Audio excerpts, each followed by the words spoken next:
Bem-vindo ao Todos Nós, mais um episódio, eu e Blenda aqui juntos, trazendo os assuntos para que você do outro lado pense, reflita e compartilhe com outras pessoas. Antes da gente falar do nosso tema, vou já pedir para você se inscrever aí no canal, no YouTube, também no Spotify, tem lá a estrelinha, tem a caixinha de perguntas, é legal para você interagir com a gente.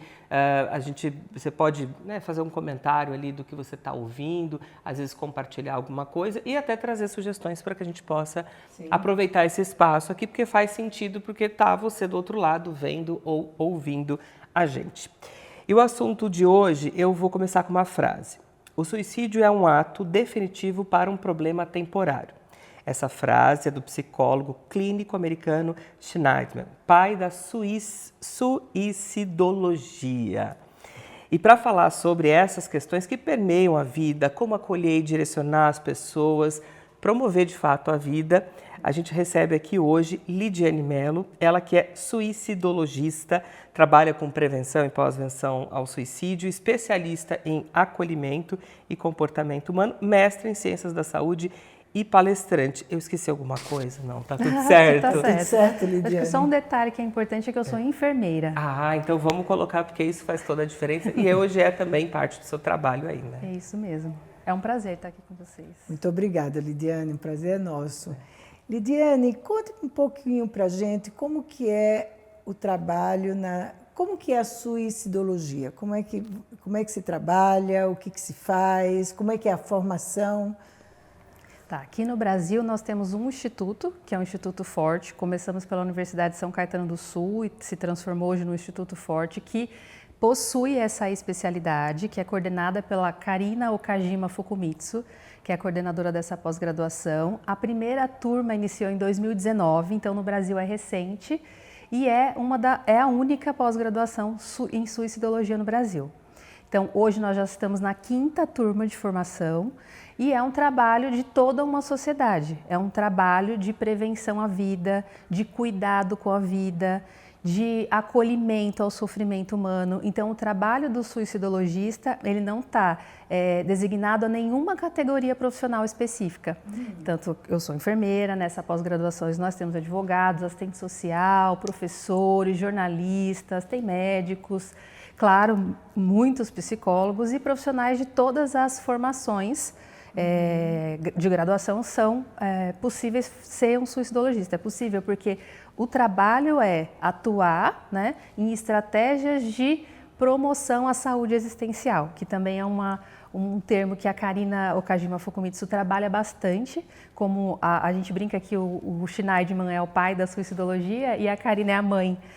E ela traz para a gente muito esse trabalho da gente desenvolver estratégias de, então, saúde existencial.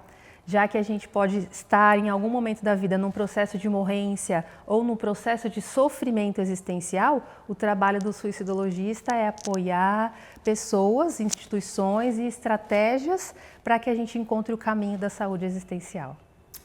Eu vou aproveitar o gancho, porque você falou da Karina, a gente tem que agradecer a Karina, Sim, a Karina, que nos atendeu aí pessoalmente quando a gente procurou o contato dela e que também encaminhou você aqui para estar aqui com a gente hoje. Então a gente tem que agradecer essa ponte. Obrigada. Aí. Lidiane, quais são, pensando agora no dia a dia, do trabalho de vocês, na rotina desse trabalho, quais são os sinais que fazem com que as pessoas procurem vocês ou vocês levam esse trabalho a essas pessoas?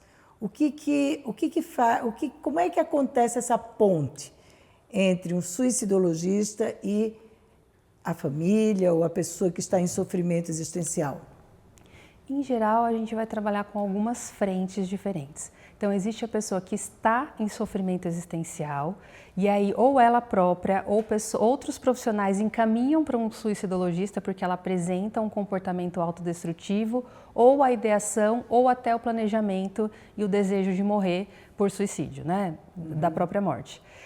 Então, neste caminho, os sinais que uma pessoa, às vezes, por exemplo, hoje mesmo me procurou uma mãe de um menino de 13 anos. E o que ela observou no filho que levou ela a perguntar para ele o que estava acontecendo e a ele dizer que não quer mais viver. Então, os sinais que ela percebeu, ele não quer mais ir para a escola, esse é um sinal importante. Então, a pessoa para de fazer as coisas que são comuns do dia a dia dela, né? O miúdo da vida vai se transformando. Então, tinha um hobby muito desejado, favorito, ela para com aquele hobby. Algumas pessoas começam a doar coleções, quem é colecionador. Algumas pessoas começam a dividir bens, isso aqui vai para você, isso aqui vai para você. Então, esses são alguns sinais que as famílias encontram, até outros profissionais, que podem indicar um sofrimento. E diante desses sinais, a gente sempre vai perguntar para essa pessoa se ela deseja morrer, porque essa pergunta muitas vezes é um tabu, nossa, eu devo perguntar, não devo perguntar? E sim, nós devemos perguntar, falar abertamente, porque o sofrimento já está lá e o pensamento já está lá. Então, a gente abre a possibilidade da pessoa falar e ser acolhida. Esse é o trabalho, esse é um dos trabalhos que um suicidologista vai fazer. Então, é proporcionar esse acolhimento da pessoa em sofrimento e dos familiares também a entender o comportamento. Porque o suicídio é um tabu, a gente sabe disso. E muitas vezes ele é levado de uma forma mais leviana, em alguns momentos, né, do ano inclusive, e muitas pessoas que estão em volta daquele adolescente ou daquela pessoa que está dizendo que não aguenta mais a vida, que quer se matar, começam a entender isso como um chamar a atenção. E para nós, suicidologistas, chamar a atenção é de fato chamar a atenção. Sim. A chamar a atenção para um sofrimento, para uma dor que é tão insuportável, imensurável e intolerável, são os 3 Is que a Organização Mundial de Saúde fala para a gente, né, do sofrimento existencial. Que a pessoa, ela fala sobre isso, muitas vezes não claramente, mas é a oportunidade que a gente tem de acionar a rede de acolhimento e aí desencadear uma série de ações. E um outro perfil de pessoas que a gente atende, um outro tipo de pessoa que a gente atende são os enlutados por suicídio. Então, aquela pessoa que tem alguém querido, pode ser um familiar, um amigo, alguém muito próximo, e que aquilo impacta a vida dessa pessoa. Então, esse é o trabalho que nós chamamos de pós-venção, né? Toda pós-venção também é uma prevenção, então a gente trabalha tanto com pessoas no individual, quanto com coletivos, então instituições de ensino, empresas, comunidades, condomínios, porque quando a gente pensa, né, que uma pessoa morre, se mata num lugar onde a gente vive, aquela pessoa fazia parte da nossa vida. Sim. E aí, de uma forma violenta, brutal e inesperada, ela não faz mais parte. E aí a gente não deve, né, como muitas vezes acontece, se calar e fingir que nada aconteceu e ir tocando a vida. Por quê? Para algumas pessoas que vão passar por essa experiência de ter alguém que se matou, ela vai ali elaborar e vai tocar a vida, talvez em algum tempo mais para frente ela vai retomar aquela dor que ficou ali escondidinha. Para outros isso vai acirrar um sofrimento que já estava ali com ela. Poxa, mas ele se matou, ele estava sofrendo, eu não percebi, então tem outros sentimentos que vão aflorar depois que um suicídio acontece. Então a gente trabalha tanto com as famílias, quanto com a família dos enlutados, quanto as pessoas que pensam, idealizam ou de fato já tentaram se matar em algum momento da vida. E Lidiane, há uma diferença de sinais, por exemplo, quando se trata de adolescentes, jovens, adultos e idosos? Existem sinais que diferenciam essas faixas etárias? Tem. Nos adolescentes, a gente tem uma condição que é própria da faixa etária, que é a impulsividade. Então, muitas vezes, a impulsividade vai fazer com que aquele adolescente, naquele minuto que ele não conseguiu elaborar aquele sofrimento, e aí o Schneiderman fala isso, né, que o suicídio ele é como se a pessoa entrasse num túnel vision, numa visão de túnel. Então ela não consegue mais enxergar nenhuma outra forma de eliminar o sofrimento que não seja acabando com a própria vida. E aí nós suicidologistas sempre reforçamos, a pessoa ela não quer de fato morrer, mas ela quer matar a dor, que é tão insuportável, né, que ela faz isso acabando com a própria vida. Então, nessa sensação de que ela está num túnel em que ela não enxerga mais nenhuma possibilidade, a impulsividade, que é uma característica do período da adolescência, né, ela potencializa o ato, de fato, da própria morte. Então, nos adolescentes, a gente tem que as nossas estratégias para lidar com os adolescentes é ir... porque o comportamento autodestrutivo, ele é aprendido, ele é um aprendizado. A gente aprende a se autodestruir em contrapartida do nosso autocuidado e do nosso instinto de sobrevivência. Sim. Então, a gente vai partindo desse ponto em que, se ele aprendeu a se autodestruir, ele pode se aprender a se autocuidar.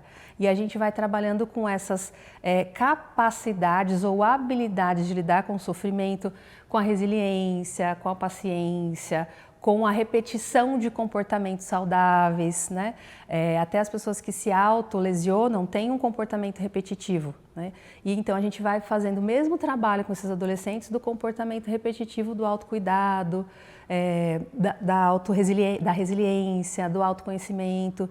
É um trabalho que ele exige bastante de toda uma sociedade, não só de um especialista. Sim. Não vai ter um especialista só que vai dar conta disso. Então, a escola é importante, a família é importante. Então, nos adolescentes, a gente precisa ter mais atenção com a impulsividade, né? Tem as pessoas... Então, nos adultos jovens, são os acessos aos meios. Por exemplo, nos homens, tem acesso a meios que, às vezes, são muito mais letais do que outros grupos de vulnerabilidade. Então, por exemplo, policiais que têm acesso muito facilitado a armas. É um meio letal. Num momento de extremo sofrimento, em que ele está nessa visão de túnel, que ele não enxerga mais outra possibilidade, ter esse acesso facilitado vai fazer com que aquela situação fique ali mais facilitada para ele tirar a própria vida e se matar. Então, a gente fala tanto, né, de desarmamento, de como a gente não pode ter uma população que tem sofrimento. A gente tem sofrimentos. Se eu tenho acesso a meios tão letais, isso vai potencializar nessas profissões, às vezes algumas profissões, como eu citei, né, dos policiais, que estão sob pressão constantemente, que lidam com a violência de uma forma muito crua, né, muito ali, dura. Então, precisam de apoio, suporte psicológico, emocional, e a gente precisa pensar, então, como sociedade, a esses meios. Outras questões são acesso hoje que a gente tem a todo tipo de medicamento de uma forma assim absurda, né? Muito facilitada. Então, por exemplo, no SUS, que é onde eu trabalho, uma pessoa pode retirar a medicação para 2 meses. Uma medicação para 2 meses são muitos comprimidos. Então, até tem algumas discussões, né? Como uma pessoa que está em sofrimento pode retirar uma medicação, uma quantidade de medicação que pode matá-la. Então, a gente tem que ter essa atenção, e aí políticas públicas são importantes para a gente rever muitas coisas do que a gente faz no nosso cotidiano. Então, isso também acaba sendo formas, né, que potencializam a morte pelo suicídio. Algumas pessoas falam isso, se naquele milésimo de segundo aquela pessoa fosse acolhida, que é o trabalho que o CVV desempenha no Brasil de uma forma muito ampliada, naquele momento eu posso ligar para alguém e de alguma forma aliviar aquele sofrimento e aquela tensão insuportável, e isso pode ser uma maneira da gente conseguir, então, prevenir suicídios, né? A gente sempre fala isso, que não existe uma evitação, mas existe então uma forma de prevenção, de acolhimento e de cuidado, que como sociedade a gente também precisa possibilitar e ter nos nossos meios, né? Não sei se eu respondi toda a sua pergunta. E nos idosos, só interrompendo, nos idosos a gente tem aí uma morte por suicídio que às vezes é mais velada.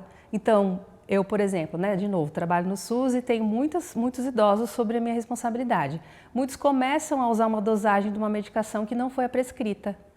Será que ele não está sabendo a dosagem ou, de fato, o isolamento, a negligência, muitas vezes a falta de apoio social, de recursos, a falta de expectativa para o próximo dia, né? A maneira como as pessoas vivem, principalmente nas situações de vulnerabilidade, periféricas.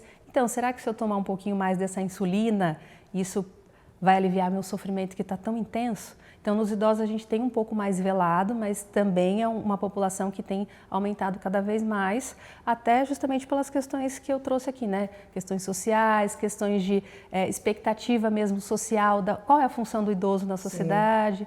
E então, essa população é uma população que a gente precisa começar a ter atenção a estes sinais. Isso aqui me é caro, mas agora não é mais, fica para você. Esse bem aqui agora é para você. isso aqui já não faz mais sentido para mim. Ela para de ir na festa de alguém, ela para de ir na igreja que ela ia sempre. Ela vai começando nesse processo de morrência, de desistência da vida e muitas vezes a gente não percebe. Então, perceber que esse idoso está mudando os hábitos é uma forma da gente poder, então, acolher, perceber que tem um sofrimento, acolher e cuidar como essa pessoa merece, né, ser cuidada. Agora, Lidiane, existem situações em que os sinais não são realmente evidentes, né? Ou realmente não se percebeu nenhum sinal e ocorreu, né, essa desistência aí da vida, né? E que a pessoa muitas vezes está tendo uma vida aparentemente normal, dentro do normal dela, ela cumpre os compromissos, ela está ali presente, enfim, ela conversa com todo mundo e de repente aquilo acontece, né? Então eu fico pensando, claro que depois que a coisa ocorre, várias pessoas vão levantando sinais, mas naquele momento ninguém percebeu. Isso é comum também? Sim, isso é bastante comum. Até porque a gente vive em sociedade e a gente nunca quer incomodar o outro. Então eu não quero que você perceba que eu estou sofrendo porque eu vou te trazer uma preocupação. Você é minha mãe, você é meu parente, eu não quero que você perceba isso. Então a gente vai suportando aquele sofrimento sozinho e evitando ao máximo que as pessoas percebam, porque também existe uma necessidade, muitas vezes, daquela pessoa de não ser interditada no seu planejamento. Isso eu ia perguntar também. Então eu não quero ser interditado, para mim isso está muito definido, isso nas pessoas que têm uma ideação e evoluem para um planejamento. Então a vida continua, muitas pessoas fazem planos, muitas pessoas têm planos para o dia seguinte, fazem planos com as pessoas da família, no trabalho, e aí a gente pode ter tanto um ato impulsivo de um momento em que foi insuportável aquela dor que a pessoa carrega, né, aquele sofrimento existencial, mas também pode ser que ela não queria que fosse interditado. E aí a gente cita bastante a Karina, né, que ela fala que todas as verdades vão embora com aquele que se matou. Então a gente vai ficar com muitas perguntas, né, mas as verdades vão embora com a pessoa que se mata. Então, muitas vezes para a pessoa que fica, né, para os enlutados pelo suicídio, a gente fica se questionando, mas o que eu não vi? Mas e se você, por que você não viu? Mas como você não viu? E isso também são perguntas que a gente faz que são tão cruéis para a pessoa que acabou de perder alguém importante para o suicídio, né, pela morte pelo suicídio, que a gente nem deveria fazer esse tipo de pergunta, né? Nesse momento a gente deveria acolher, saber se a pessoa precisa de algo, de algum apoio, de algum suporte, ou, como eu falo sempre, não sabe o que falar? Fico ao teu lado. Tem um textinho da Cecília Meirelles que ela fala isso, né? A vida está tão cheia de coisas, então nesse momento que eu não sei o que fazer, eu fico ao seu lado. Então estar com a pessoa ali em presença, isso às vezes é muito melhor para aquela pessoa do que indagar. Você não percebeu? Você não viu? Porque muitas pessoas vão dar sinais claros, como eu falei no começo, vão falar frases que são muito características e próprias de que está um sofrimento acontecendo ali, mas muitas pessoas não vão dar esses sinais porque elas não desejam ser interditadas e nem preocupar quem está ao lado. E isso não é um egoísmo, não é que a pessoa não se importa com você ou que ela não ame você, mas o sofrimento está superando qualquer possibilidade. Lembra a visão de túnel? Está na visão de túnel em que nenhuma mais ação que ela possa fazer vai eliminar aquele sofrimento dela. Não é algo que ela faz ou ela tenta por um desamor, né? Aqueles que estão com ela, né? Mas porque ela é tomada por um nível de sofrimento que quem está de fora não pode imaginar o tamanho disso, né? É isso mesmo. São esses 3 Is, que você pode repetir os 3 Is? Os intoleráveis, intolerável, insuportável e imensurável. E já que a gente falou dos 3 Is, posso falar dos 4 Ds? Claro. Que a Organização Mundial de Saúde também traz como sentimentos que a gente pode observar nas pessoas que estão em sofrimento, que é o desespero, o desamparo, a desesperança e o 4 D, a depressão. Então, os 3 primeiros estão ligados a nenhum adoecimento de fato, nenhum transtorno mental de fato, né? Mas as situações que, com certeza, todos nós já passamos na vida. Sim, claro. Quem nunca se sentiu desamparado, desesperado, né? Em que você não consegue mais encontrar uma saída, ou desesperançado, não tem mais esperança. Então esses 3 Ds, eles são comuns de qualquer um de nós. Sim. Então todo ser humano pode passar por essas situações. O que vai nos apoiar ou nos fazer suportar isso é tanto a nossa rede de apoio, quanto a nossa construção interna para lidar com os sofrimentos. E muitas vezes, eu falo que a maioria das vezes, a gente não é nem educado e nem tem possibilidades da gente aprender a se desenvolver emocionalmente, né? A gente vai fazendo isso meio que na prática e de acordo com os acontecimentos da vida, né? Hoje, algumas escolas aqui no Brasil já fazem um desenvolvimento pequeno para falar sobre as emoções, para a gente criar recursos, inclusive de palavras. Porque eu, às vezes, atendo pessoas de todas as faixas etárias que não conseguem traduzir o que sentem. Então, esse também é um trabalho do suicidologista, que é nessa psicoeducação de auxiliar as pessoas a conseguirem traduzir, às vezes até em palavras, aquilo que ela sente. Para daí a gente começar a elaborar, para a gente começar a criar, então, outros caminhos que não sejam só túneis. Sim. Agora, Lidiane, no centro de vocês, de pós-graduação, imagino que vocês devem ter muitas pesquisas, pessoas escrevendo, produzindo. O que vocês pensam a respeito desse número que tem aumentado muito, né, do suicídio entre adolescentes?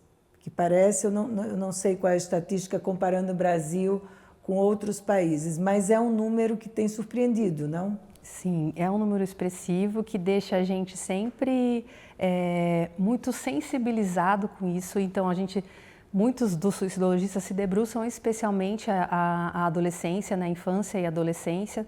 Tem professores da pós-graduação, inclusive, que são especialistas nessa faixa etária, porque também cada geração, né, eu gosto da professora Roseli Saião, que ela vai falando isso, cada geração tem a sua marca de expressão. Sim. Então, lá nos anos 70, né, foram os hippies, depois, num certo tempo, as tatuagens, depois, num certo tempo, os cabelo punk. Sim. Então, cada geração tem a sua marca de expressão.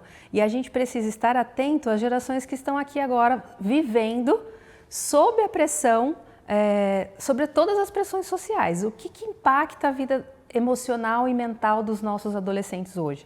Então, hoje a gente tem, tá? Essa é a minha visão, e enquanto eu estudo e as pessoas que eu atendo. A gente tem o TikTok, que são vídeos muito rápidos, 15 segundos. Então, é como se a vida tivesse que acontecer em 15 segundos. Então, eu preciso em 15 segundos arrumar uma namorada, em 15 segundos ter o melhor cabelo, em 15 segundos ter a melhor maquiagem, É tudo muito rápido. E o processo de autodesenvolvimento, de autoconhecimento, de resiliência, de tudo isso que eu falei, não é rápido assim. Uhum.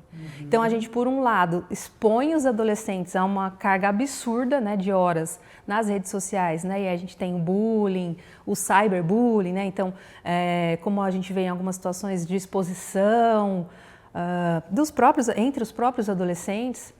Coisas que são vazadas, isso, né? Coisas que vazam. O que a própria rede traz também, sim, né? Eu falo que são os nossos mecanismos de autoestrago. Ao invés de a gente procurar o autocuidado, a gente vai ensinando os adolescentes. Então, existe uma responsabilidade nossa, adultos, de mostrar qual é o mundo que a gente tem para oferecer. Então, qual é o mundo que a gente tem oferecido para os adolescentes? É o mundo da super alta performance, é o mundo do que você precisa ter 200 mil seguidores, sei lá quantos mil seguidores, são as curtidas, então é um mundo que pressiona muitas vezes para alguns adolescentes, vou falar para todos, mas para muitos adolescentes a rede social é muito importante. Então, se é banido da rede ou se você sai da rede, é quase como se você não existisse, né? Então, isso traz uma pressão muito grande. E aí, se em contrapartida, eu tenho um desenvolvimento ou uma capacidade de lidar com as emoções mais frágil, mais perene, então isso vai fazendo com que a gente encontre muito sofrimento nas pessoas. Então, para alguns adolescentes que eu atendi, uma das recomendações que a gente dá para os pais e para o próprio adolescente, que às vezes no começo eles não gostam muito, é diminuir a carga da velocidade que são as redes sociais, para estar mais em contato com o mundo real, que a gente sabe que a gente desenvolve a nossa capacidade emocional e de relacionamento no mundo real, claro, na troca. Então, outros adolescentes me falam muito da falta de toque. Não se toca, ninguém se toca em todos os sentidos, né? E dessa vida moderna, que tudo é muito rápido. Então, eu ponho o meu filho no Uber, o cabeleireiro ele vai sozinho, e aí muitos ficam ficam nessa faixa etária, em que não são nem crianças e nem adultos, perdidos. É porque essa supervisão dos pais, ela acaba ficando mais frouxa, assim, vamos dizer, e eles pedem por toque. A maioria que eu já atendi, eles pedem por, não claramente assim, né, mas quando você vai conversando, quando você vai falando, fala, olha, eu não vejo meu pai, eu não vejo a minha mãe, a gente não se conversa, a gente se fala pelo WhatsApp. Então, por mais que a nossa vida seja corrida, uma das orientações é para tudo, rede social, série, Netflix, para e vai fazer alguma coisa num lugar que tenha grama para você pisar, um piquenique, não precisa ser lá no Ibirapuera, que às vezes não é real para todo mundo, Sim, né? Claro, ou num grande parque, claro. mas ali no quintal da sua casa, tomar um café da manhã juntos, trocar, né? E se tocar de fato, sabe? Tá próximo, isso é muito importante. Isso que você está trazendo é fundamental, né? Porque eu acho que tudo está meio virtual, né? O toque também é virtual, né? O ser visto também é virtual e, na verdade, a gente vê que há uma demanda muito grande, embora o adolescente, pelo próprio desenvolvimento da adolescência, possa até demonstrar que não quer essa proximidade, mas, na verdade, ele quer essa proximidade, né? Então, eu ouço, às vezes, de pais que os filhos ficam horas no quarto trancado, né? E ninguém chama para ir jantar, para tomar um café, para fazer essa conexão, né? E tem uma coisa que eu estava lendo também, que há uma tendência hoje muito forte, é que os pais precisam ter essa supervisão do que é consumido. Além das horas, quanto tempo esses adolescentes ficam nas telas, né? Que está provado que isso tem trazido bastante transtornos, mas o que é consumido, né? Porque ali tem acesso a tudo, não é, Lidiane? Isso é fundamental. Eu estava falando um pouquinho antes para vocês, né, que meu marido é professor, então tive por muito tempo acesso às coisas que ele me trazia dos alunos, da escola, enfim. E aí uma das coisas que a gente percebia nas nossas conversas é que, por exemplo, você fazia ele é professor de história, então eu falar um contexto histórico, como as pessoas se organizavam naquela sociedade, qual era a religião que elas tinham, enfim. E aí quando você pergunta para os adolescentes, né, qual é a religião dos seus pais, quais são os valores, muitas vezes eles não sabiam responder. Eles não sabiam responder, ficavam, não sei, então vai lá, pergunta e na próxima aula você traz essa resposta. Porque olha como a gente pode estar tão distante sem saber o que o seu pai acredita, como é que ele se posiciona na sociedade. Então tem essa questão que é bem importante da gente supervisionar e saber, não só para saber o que ele está fazendo, mas será que a gente consegue dizer para ele o que a gente acredita?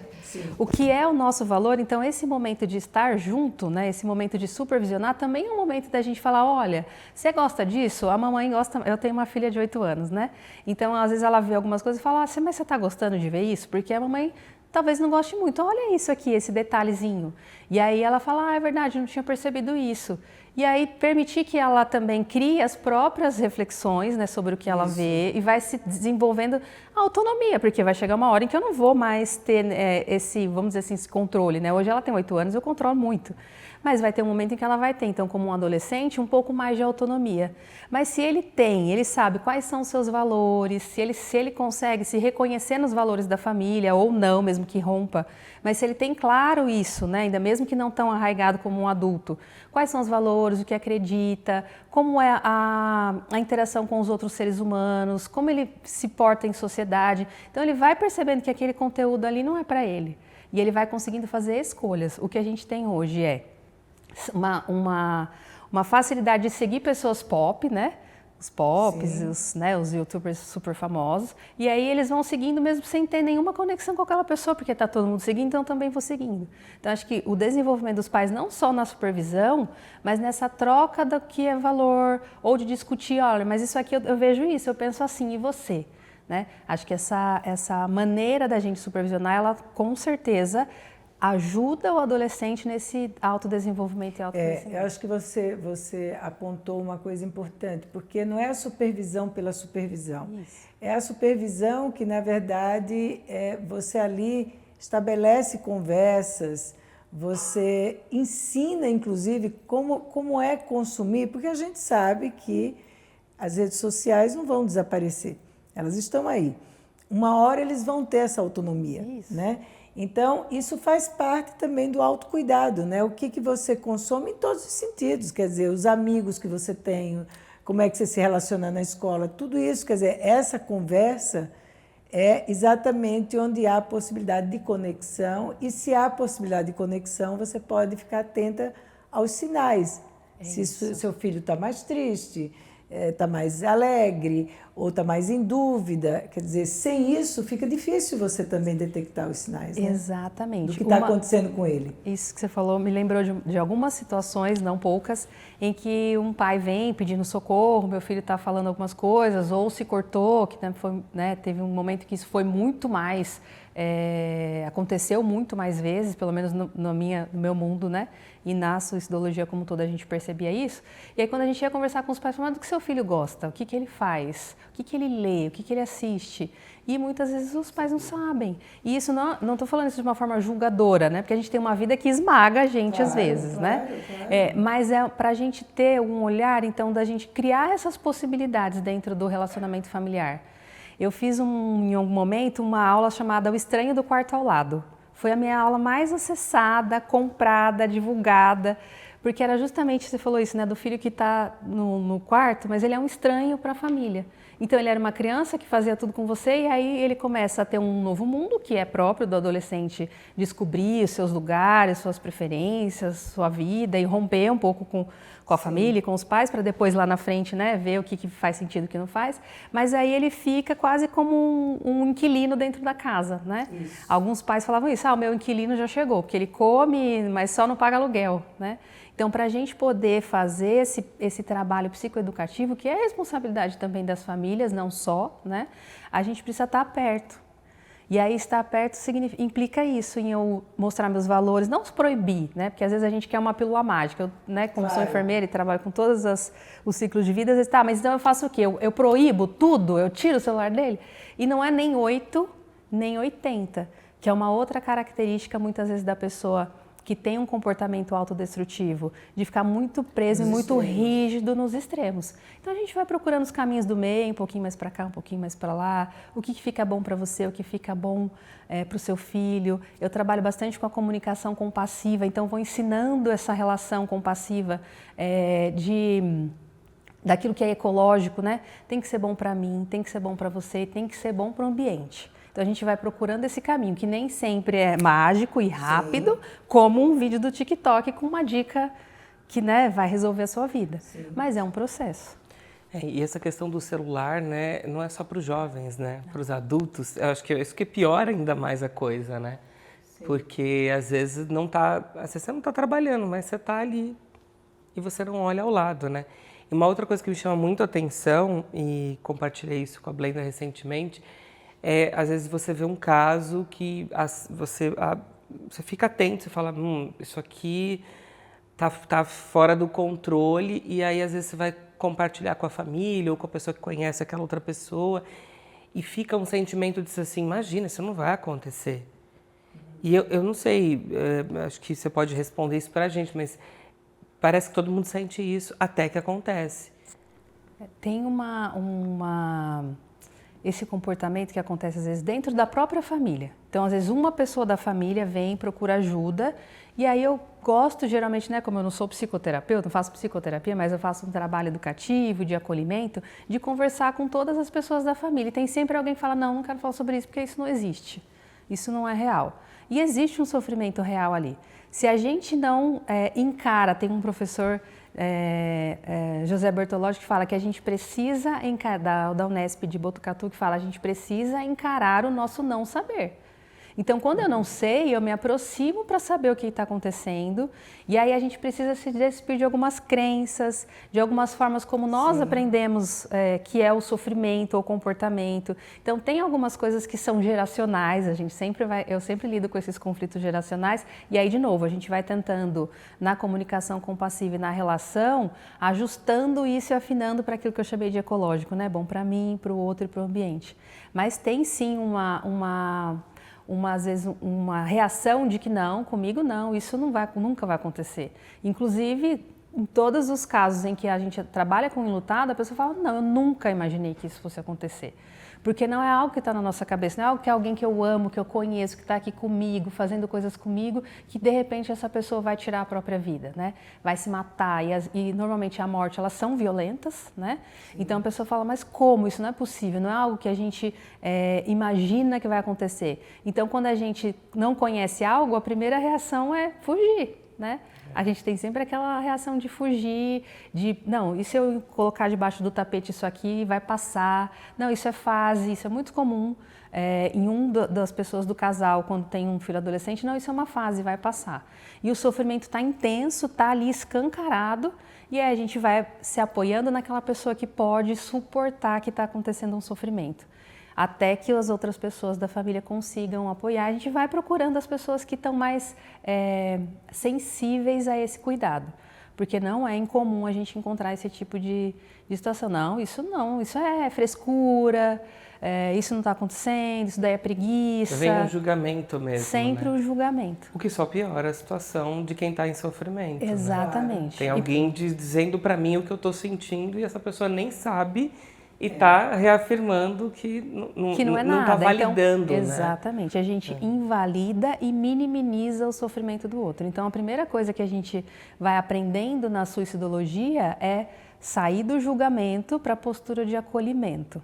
Depois a gente vai encontrando outras estratégias, em tratamento psicoterápico, em outras coisas a gente vai apoiando essa pessoa. Mas se a primeira atitude que a gente tiver com essa pessoa for um julgamento, com certeza a gente vai levantar barreiras, que a comunicação não violenta fala sobre isso, né? As nossas palavras podem ser muros ou podem ser janelas. Então, o cuidado do suicidologista também é ajudar pessoas nesse repertório de falas mesmo, porque às vezes a gente pensa, não, mas isso não é violento. Não, você não está sentindo nada. Levanta, sacode a poeira, dá a volta por cima. Mas esse sofrimento não é para se matar, imagina, por causa disso? Então, a gente vai minimizando o sofrimento da pessoa, vai invalidando e isso não vai ajudar em nada. Então, a gente vai fazendo esse trabalho para apoiar as pessoas mesmo nesse acolhimento e cuidado. E Lidiane, existe algum estudo que mostre que nas famílias existe uma repetição dessa situação de tirar a própria vida? Quer dizer, você vê de geração para geração sempre tem alguém.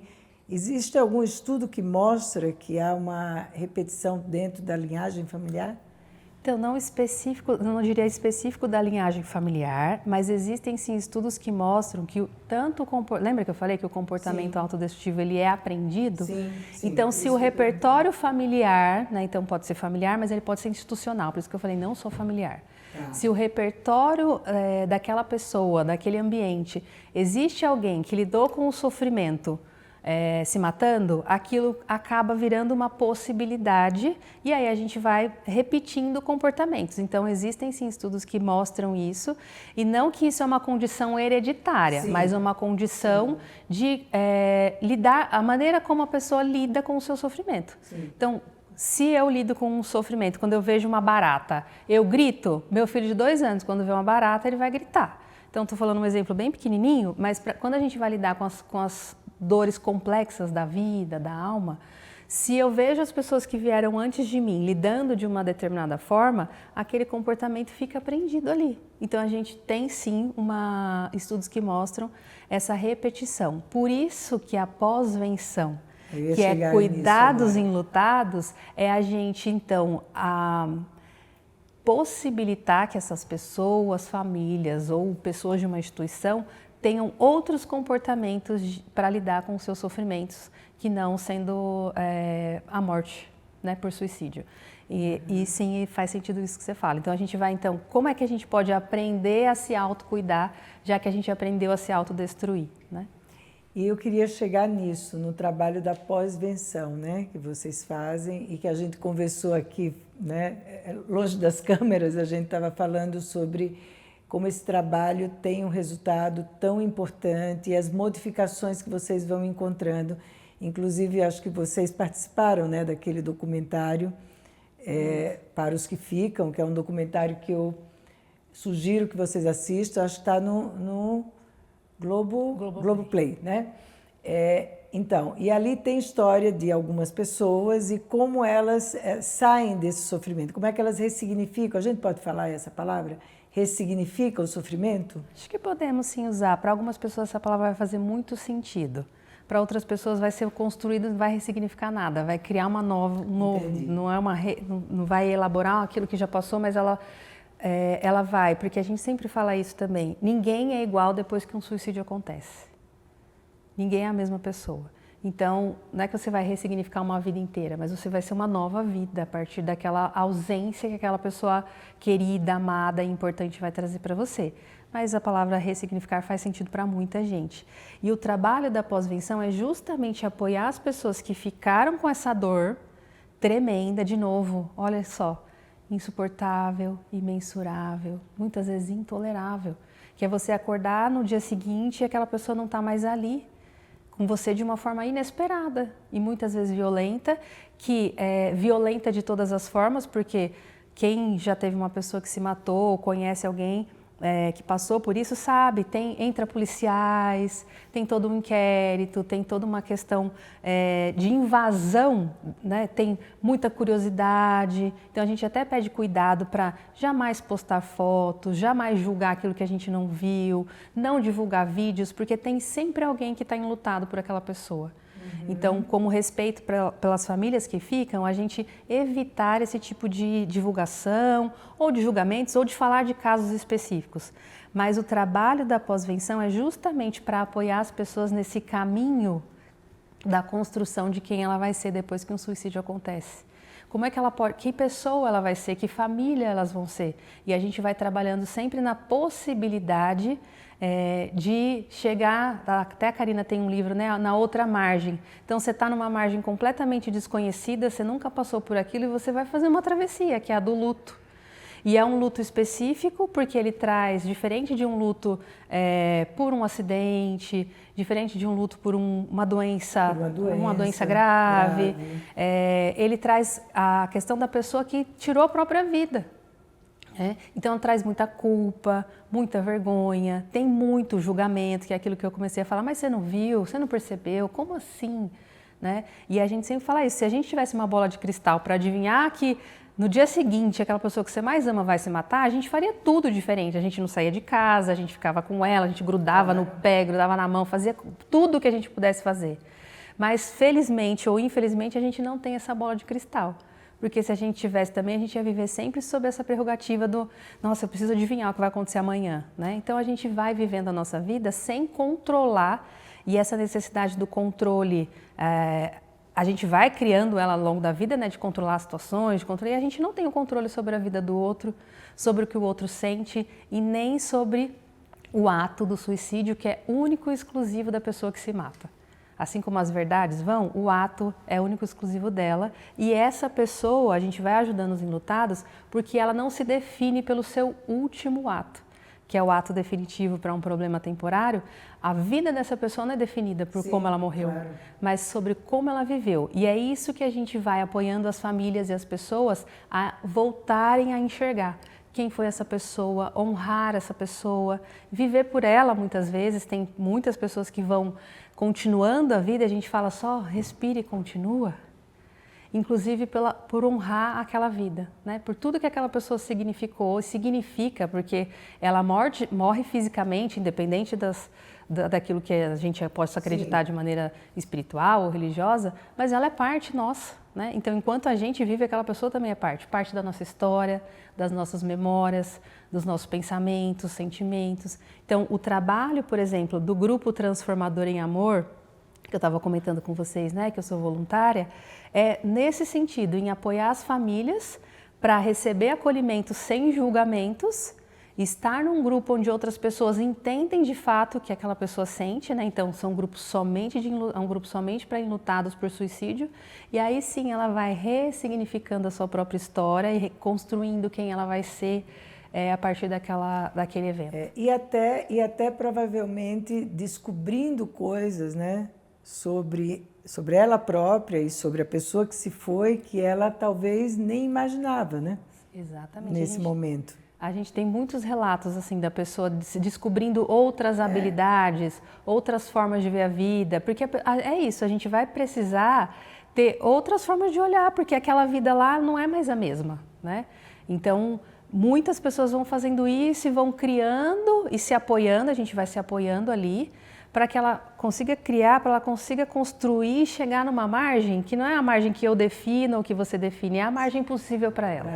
Então, o luto, ele não acaba. A gente sempre fala isso, né? Se a gente for na psicologia, tem lá as fases do luto. Mas ele não acaba porque aquela pessoa que morreu, ela nunca saiu da sua vida, né? Ela continua ali viva em memórias, em cheiros, em detalhes, delicadezas que muitas vezes com a pessoa em vida a gente não tinha essa noção. Né? E aí é isso que a gente vai fazendo no trabalho da pós-venção. Então, não só individualmente, mas, como eu falei, né, em instituições, em empresas, nas escolas, porque a gente não pode reduzir a vida daquela pessoa que morreu pelo suicídio pela sua morte.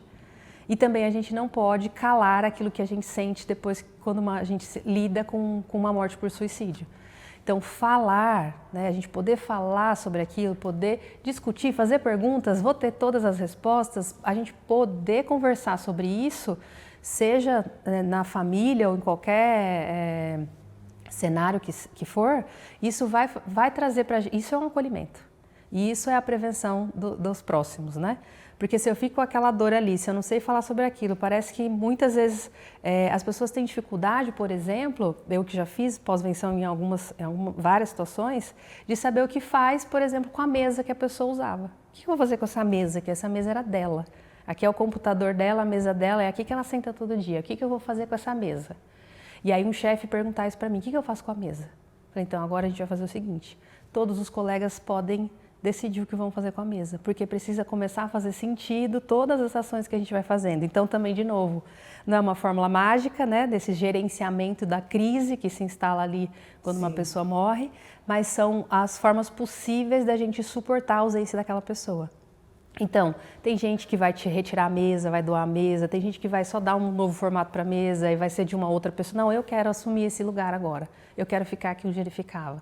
E aí isso precisa ser de comum acordo com as pessoas, né? A mesma coisa com as famílias. Eu vou doar as coisas, eu não vou doar as coisas, eu devo tirar tudo, eu devo manter igual. E aí a gente vai trabalhando sempre naquilo que faz sentido. O que faz sentido para você agora? O que você deseja fazer? Muitas vezes no início, né, quando a pessoa está em carne viva, ela não sabe. E a gente fala, tudo bem não saber. Se dá um tempo, não precisa ter pressa. O processo de luto, ele não exige pressa. Não, eu entendo o processo de luto como um processo mesmo. Exatamente. Né? Ele vai modificando, mas ele está ali presente, né? Sempre presente. E Lidiane, o curso de pós-graduação de vocês são quanto tempo? Ele é um curso de 18 meses. 18 meses. Isso. No nosso caso, ele é feito sempre aos finais de semana, então sábados e domingos, as aulas são o dia todo num final de semana do mês.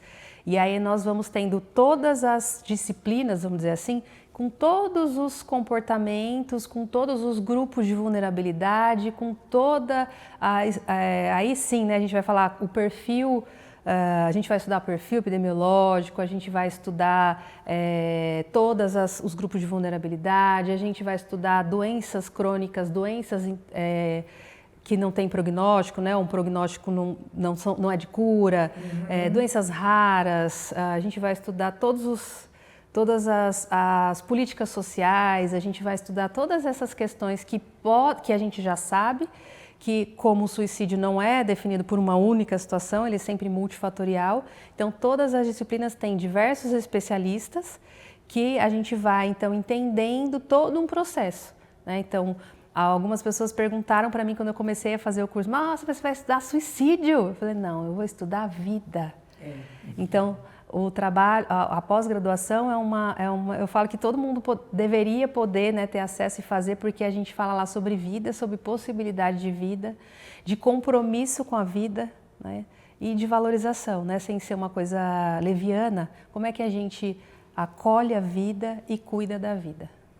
Então, isso me faz pensar, acho que a gente já está no final, mas eu queria trazer uma coisa de que a responsabilidade, né, para todas as pessoas, e não necessariamente são profissionais de saúde mental, mas todas as pessoas que têm um alcance grande de comunicação, seja nas redes sociais, seja por onde for, o cuidado que se deve ter ao abordar esse assunto, né?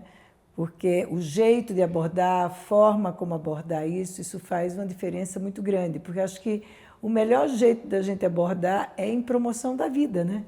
Exatamente. A gente sempre fala o quanto isso é importante e quanto a gente não pode não valorizar isso, né?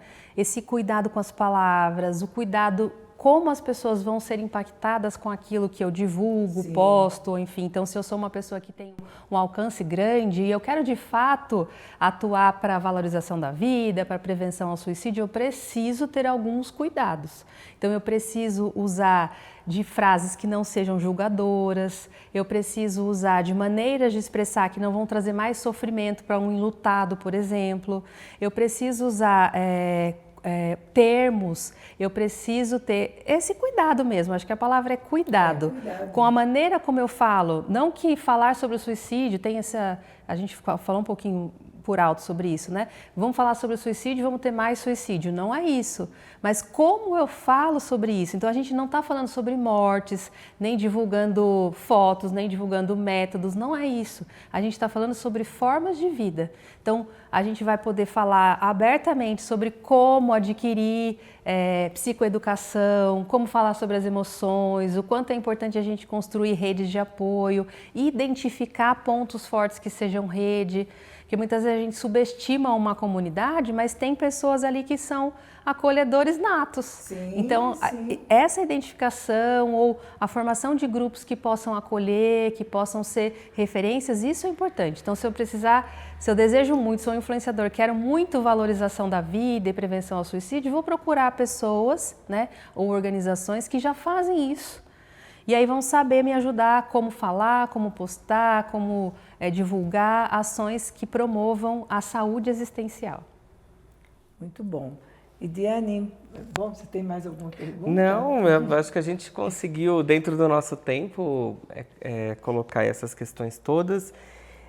Acho que essa última fala é o que a gente vem falando já também alguns dias atrás, que é tentar encontrar meios de promover a vida todos os dias, dentro das possibilidades, afastar um pouco do julgamento, porque é muito fácil, a gente cai nisso.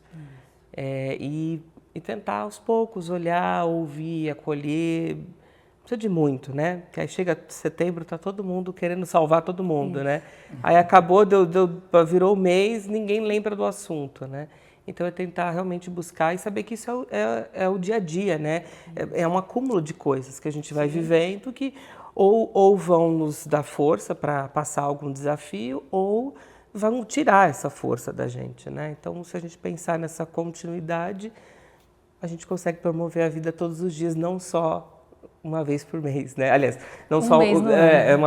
Um mês no ano. É isso mesmo, a gente sempre fala que o acolhimento e o cuidado, eles são práticas diárias. Diárias. É assim que a gente previne, que a gente cuida das pessoas. Não, inclusive, não é, Lidiane? Enquanto vocês estavam falando, eu estava pensando, né? Que trabalho tão importante é esse do suicidologista, né?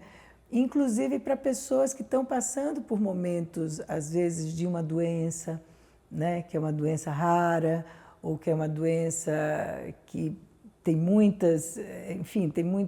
sofrimento envolvido, né? Quer dizer, você também tem um apoio, um cuidado de como passar pelo sofrimento, porque, por incrível que pareça, a gente acha que isso é meio automático, não é automático. Não é automático. Eu, como enfermeira, sei disso muito claramente, porque já trabalhei no hospital, enfim, a gente acha que todo mundo vai saber o que é para fazer. E a gente não sabe até que aquela situação aconteça para a gente pela primeira vez, Sim. Né? Ou mesmo que ela aconteça de várias vezes, mas a gente sempre é uma pessoa nova. Então, uma coisa que me acontece agora, não vou enfrentá-la da mesma maneira, né? E isso é fundamental, a gente poder ter essa especialidade no Brasil. E se alguém tiver interesse também, estou disponível para falar mais sobre isso. De repente, alguém que queira conversar e saber, também estou disponível. Vocês fazem palestras assim, em escolas, sobre promoção de vida mesmo, de autocuidado, em escolas, empresas, fazem? Sim, a gente está falando tanto da Karina, né? A Karina ela é presidente de uma associação chamada Se Tem Vida, Tem Jeito. Então a gente acabou de fazer agora, semana passada, um simpósio de suicidologia, prevenção ao suicídio e saúde existencial. E a gente reuniu mais de 400 pessoas de mais variadas formações para a gente justamente habilitar pessoas para esse cuidado, para o acolhimento. Então, são as nossas sementes plantadas em pessoas do Brasil inteiro. E aí, sim, pela associação a gente faz trabalhos de pós-venção, de palestras em escolas. Eu mesmo já fiz esse trabalho e faço sempre que sou convidada e consigo participar, porque eu sei o quanto isso é importante para aquelas pessoas que estão em sofrimento naquele momento, isso vai fazer muita diferença, mas para aquela pessoa que um dia passar por um sofrimento, ela vai saber que existe um outro caminho. Sim, sim. Né? Então, a gente poder falar sobre isso, né, de uma forma cuidadosa, a gente sempre vai falar de vida, né? Mas falar de uma forma cuidadosa, ética, então essa é uma das coisas que a gente também estuda na suicidologia, a ética sobre a vida, sobre a morte, isso é uma parte fundamental do nosso trabalho também, a educação para a morte, são coisas que a gente estuda também e que a gente vai ajudando então as pessoas a como lidar com isso, porque não é naturalmente, a gente sabe como e tudo que deve fazer diante de um sofrimento. E é como você disse, qualquer um de nós, né, pode ser acometido por uma dor profunda, imensurável, né? Intolerável, insuportável. Qualquer um de nós. Então, claro, a gente vai tendo uma experiência, vai lidando, mas isso é porque a gente aprendeu ao longo da vida, né? Mas, Lidiane, muito, muito obrigada, viu, pela sua generosidade, por tantas informações importantes e por você falar de um jeito tão sensível. Isso me chamou muita atenção, a sua sensibilidade para falar desse assunto e falar com tanta aceitação, né? Porque eu acho que isso é algo que é importante, a gente não espetacularizar, né, as coisas, poder tratá-las como elas são, porque é assim que eu acho que a gente consegue os caminhos para acessá-las, né? É isso mesmo, eu agradeço também vocês, o trabalho de vocês, né, essa possibilidade no canal de vocês aí no trabalho que vocês fazem, acho que isso é fundamental para a gente aí assim, né, cada um vai plantando as suas sementinhas da maneira como lhe é possível, para que a gente tenha então uma sociedade compassiva e que a gente viva de forma ecológica, né, tem que estar bom para mim, tem que estar bom para você, tem que estar bom para o ambiente. Muito obrigada, Lidiane. Eu só vou pedir para você deixar um contato, então. Você acha que é legal deixar do Instituto? O que você... Eu posso deixar da minha rede social, que é claro, o Instagram, né, lidiane.melo.5. Se alguém tiver alguma dúvida, quiser alguma ajuda, precisar conversar, trocar figurinhas, não importa onde você esteja, me chama lá pelo direct. Vou ter o prazer em responder, em apoiar, em facilitar o processo do cuidado da vida. Tá bom, então nós vamos colocar na legenda o contato da Lidiane. Muito obrigada, Lidiane. Obrigado, eu que agradeço. Mesmo. E a gente se encontra na próxima semana com outros temas. Estamos juntos aqui tentando promover a cada encontro a vida, a reflexão. A reflexão. E é isso. Obrigada, gente. Até a próxima.